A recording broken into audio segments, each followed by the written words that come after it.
Hola, buenas tardes. Mi equipo y yo les hablaremos sobre el tema de la formación del tubo cardíaco primitivo, que es una estructura muy fundamental en el desarrollo del corazón. Para comprender su formación es clave para saber el desarrollo, cómo se va desarrollando esta etapa. El desarrollo del corazón embrionario se va a dar a partir de la cuarta semana del desarrollo. Esto se va a dar a partir de la fusión de los primordios mioendocárdicos que van a dar origen al tubo cardíaco primitivo. Este tubo se pliega y se acomoda progresivamente para colocar las cavidades del corazón en su posición definitiva. Luego, en el interior de estas cavidades comienzan a formarse los tabiques que finalmente separarán las cuatro cámaras cardíacas. Y bueno, aquí vamos a hablar de la etapa precardiogénica. Aquí las áreas cardíacas se van a formar y se van a fusionar entre sí para crear una herradura cardiogénica. Es la etapa estructural que va a iniciar la formación del corazón. En esta etapa pues se van a comenzar los procesos moleculares que van a regular la diferenciación, o sea, se van a diferenciar de los cardiomiocitos. Y bueno, aquí durante la gastrulación entre los días 15 a 18, pues el disco embrionario va a tener como una forma de pera o piriforme y va a estar formado por las tres capas germinales, las cuales van a ser ectodermo, mesodermo y endodermo, los que van a ser los futuros órganos que se van a representar por grupos de las células llamadas áreas. Las áreas cardíacas van a estar ubicadas en el mesodermo, van a ser bilaterales y simétricas. Ambas van a estar situadas a los lados de la línea primitiva a nivel del nodo primitivo. Van a estar involucradas señales moleculares que van a ser provenientes del endodermo a nivel cefálico. Vamos a tener la BMP2 y FGF4. Y estas se van a expresar en NKX2.5, MF2, GATA4 y el periodo de la gastrula tardía. Bueno, esto se va a dar a partir de los extremos cefálicos de las áreas cardíacas, que estas se van a juntar formando una estructura en U invertida. Esto se va a denominar herradura cardiogénica. Esta estructura es el inicio del corazón primitivo. Esta estructura es fundamental para las distintas partes del corazón que se desarrollen adecuadamente. El primer campo cardiogénico.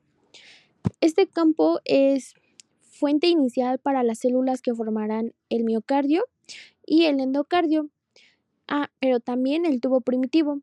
Este campo es crucial, pues contribuye en gran parte a la formación de la porción trabeculada del ventrículo izquierdo, que es esencial para el bombeo eficiente de sangre en la circulación del cuerpo. El segundo campo cardiogénico va a estar ubicado en el mesodermo esplácnico cerca de la herradura cardiogénica y tiene un papel crucial para el desarrollo del corazón. En la parte caudal forman las células que contribuirán a la formación de los atrios primitivos, del canal atrioventricular, las porciones de entrada de los ventrículos y las valvas atrioventriculares.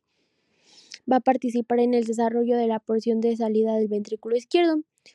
La parte cefálica va a desarrollar la porción trabeculada y de salida del ventrículo derecho, las valvas sigmoideas, junto con el saco aórtico, la aorta ascendente y el tronco pulmonar. Y bueno, y en este tema vamos a explicar sobre la etapa de preasa, que es la formación del tubo cardíaco primitivo. Y aquí lo podemos observar en imagen.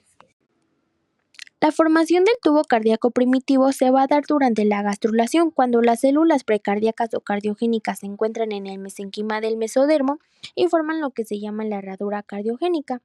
A medida que avanza el desarrollo, estas células se ubican en una zona específica del mesenquima conocida como la zona cardiogénica, cerca de la línea primitiva. Desde allí se organizan y se diferencian para dar lugar al tubo cardíaco primitivo, que será la base del corazón en desarrollo.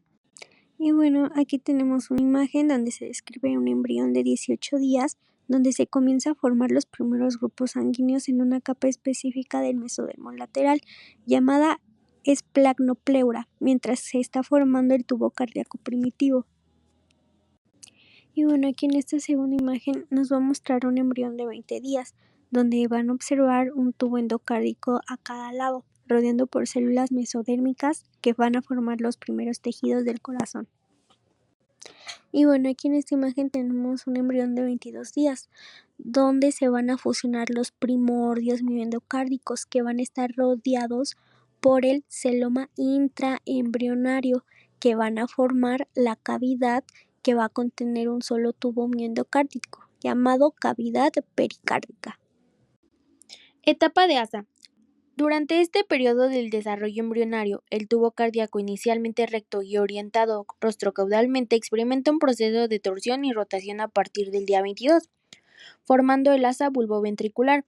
La parte ventral del tubo cardíaco se abulta hacia afuera y rota hacia la derecha y adelante, lo que le da al corazón una forma de C, con la convexidad hacia la derecha y adelante, y la concavidad hacia la izquierda y atrás.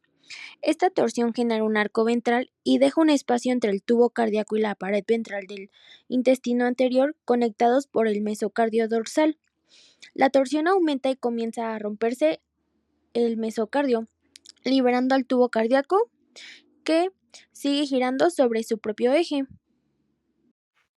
Aquí tenemos unos esquemas de cortes sagittales del embrión durante el proceso de tubulación, que muestra el desplazamiento del tubo cardíaco y de su cavidad pericárdica en dirección ventrocaudal.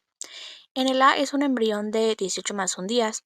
Se nota en secuencia rostrocaudal el tabique transverso, los acúmulos angiogénicos, la membrana bucofaringea y el pliegue neural. En el B es un embrión de 20 más 1 días en el que se está formando el pliegue cefálico. Y en el C y el D son embriones de 22 más 1 días en que se muestra ya el tubo cardíaco primitivo caudal en la membrana bucofaringea y cefálico al tabique transverso. Formación de las capas del corazón. El endocardio se va a formar a partir de la gelatina cardíaca o de Davis, que es una matriz extracelular que se va a formar desde que inicia su desarrollo en el tubo cardíaco primitivo y que paulativamente se va poblando de células mesenquimatosas que van a dar origen al endocardio, transformándose en mesenquima del que surgirán los primordios o esbozos de los tabiques internos del corazón y de sus valvas atrioventriculares y arteriales. El miocardio se va a formar a partir del mesodermo esplácnico que va a rodear la cavidad pericardia. En esta etapa el corazón va a estar constituido por un tubo endotelial fino separado de un miocardio grueso por un tejido conjuntivo gelatinoso a la cual se le conoce como gelatina cardíaca. Para entenderlo un poquito mejor, vamos a tener que el miocardio se va a formar a partir de células mesodérmicas. Estas células mesodérmicas van a estar en la zona cardiogénica. Estas se van a agrupar y se van a diferenciar en cardiomiocitos. Luego, estas células van a formar el tubo cardíaco primitivo, que será la base del corazón. A medida que el tubo se alarga y se pliega, las células en sus paredes se transforman en miocardio, que va a ser el músculo cardíaco que permitirá la contracción del corazón. Con el tiempo, este se va a organizar y se va a desarrollar, formando las capas musculares responsables del bombeo de la sangre. Ahora, el pericardio visceral o epicardio se forman a partir de las células mesoteliales que se originan en la superficie externa del seno venoso y se diseminan sobre el miocardio. Y vamos a tener la primera fase, que es el órgano proepicárdico, que se forma en el mesodermo esplácnico, y segundo, la migración. Aquí las células de este mismo viajan y se adhieren al miocardio. 3. Expansión. Se forma en una capa continua sobre el corazón. 4. Diferenciación. Algunas células generan fibroblastos y vasos coronarios. Y 5. Maduración. El epicardio adquiere su función protectora y estructural. Sistema de conducción. Desarrollo del sistema de conducción cardíaco. Durante mucho tiempo se creyó que el sistema de conducción provenía de las crestas neurales. Sin embargo, cuando el tubo cardíaco primitivo comienza a contraerse y genera una onda de contracción organizada, las crestas neurales aún no han llegado al corazón. Esto sugiere que el sistema de conducción se desarrolla a partir del miocardio preexistente, no de células migrantes. Histológicamente, las células del sistema de conducción son miocitos especializados con gran cantidad de glucógeno, lo que les da un aspecto pálido al microscopio. Diferenciación del sistema de conducción. Los diferentes segmentos del sistema de conducción provienen directamente del miocardio preexistente. Las células del sistema de conducción son miocitos cardíacos altamente especializados. Previo a la formación del sistema de conducción, etapa de preasa, la contracción miocárdica es lenta, iniciándose el estímulo eléctrico en la porción caudal del tubo cardíaco primitivo y de ahí se propaga en dirección cefálica a todos los miocitos, simulando un movimiento peristáltico. Nodo sinusal. Aparece en la semana 5 en la pared derecha del seno venoso. Cuando el seno venoso se incorpora al atrio derecho, el nodo se ubica finalmente en la entrada de la vena cava superior. Se desconoce exactamente cómo y por qué se forma, pero parece derivar del miocardio local. Nodo atrioventricular. Surge aproximadamente al mismo tiempo que el nodo sinusal, a partir de células del canal atrioventricular. Tiene un automecanismo intrínseco menor que el nodo sinusal. Se ha identificado que el factor transcripcional es clave para su diferenciación y también se ha señalado la participación del MSX2. Haz penetrante atrioventricular y las ramas derecha e izquierda subendocárdicas se desarrollan de forma simultánea y también a partir de células provenientes del canal atrioventricular. Red de fibras de Purkinje. Se forman independientemente de las ramas subendocárdicas. Al principio expresan CX42. Esto es una conexina importante para la comunicación celular. Su diferenciación está muy influenciada por las arterias coronarias, que a través de endotelina 1 y neuroregulina inducen la especialización de los miocitos vecinos. Circulación fetoplacentaria. Primero empieza por el conducto venoso, que conecta la vena umbilical con la vena cava inferior. Esta evita que la sangre pase por el hígado y se cierra después del nacimiento convirtiéndose en el ligamento venoso. 2. La fosa oval. Esta permite el paso de la sangre del atrio derecho al atrio izquierdo. Se cierra fisiológicamente al aumentar la presión en el atrio izquierdo tras el nacimiento. En el 25% de las personas no se cierra completamente, dejando una fosa oval permeable. 3. Conducto arterioso. Une la arteria pulmonar izquierda en el arco aórtico y se cierra fisiológicamente poco después del nacimiento por el aumento del oxígeno en la sangre. Se convierte en ligamento arterioso. Si no se cierra, provoca la persistencia del conducto arterioso que puede llevar a hipertensión pulmonar irreversible. Recorrido de la sangre en la circulación fetal. Primero, la sangre oxigenada proviene de la placenta y viaja por la vena umbilical. Esta sangre es la que mayor concentración de oxígeno tiene en todo el sistema. Luego, al llegar al hígado, puede seguir dos caminos. Uno es pasar directamente por el conducto venoso a la vena cava inferior o entrar a la circulación portohepática perdiendo algo de su oxígeno antes de salir por las venas suprahepáticas. Luego de esto, la vena cava inferior pasa por el atrio derecho. Este cruza la mayor parte de la fosa oval hacia el atrio izquierdo y una pequeña porción pasa al ventrículo derecho. Luego, la sangre que llega al ventrículo derecho se dirige al tronco pulmonar, pero como los pulmones están colapsados, la mayor parte pasa por el conducto arterioso hacia la aorta descendente. Luego, la aorta descendente pasa al callado aórtico. Una parte va a la cabeza y los miembros superiores, mientras que el resto se mezcla con la sangre menos oxigenada de las arterias pulmonares y continúan por la aorta descendente.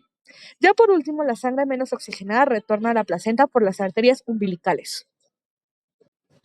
Cambios circulatorios al nacimiento. Primero, se interrumpe la circulación placentaria, dejando fluir la sangre por la vena umbilical y el conducto venoso. Luego, los pulmones se expanden y aumentan el flujo sanguíneo pulmonar, lo que provoca, primero, el cierre fisiológico de la fosa oval por el aumento de la presión en el atrio izquierdo, y segundo, el cierre del conducto arterioso debido al incremento del oxígeno y sustancias vasoconstrictoras como la bradicinina. El cierre anatómico de estas estructuras ocurre semanas o meses después. Como consecuencia, se establecen dos circuitos circulatorios separados, la circulación sistémica del lado izquierdo y la circulación pulmonar del lado derecho. Si algún cierre no ocurre correctamente, se pueden presentar problemas congénitos como la cianosis o la hipertensión pulmonar.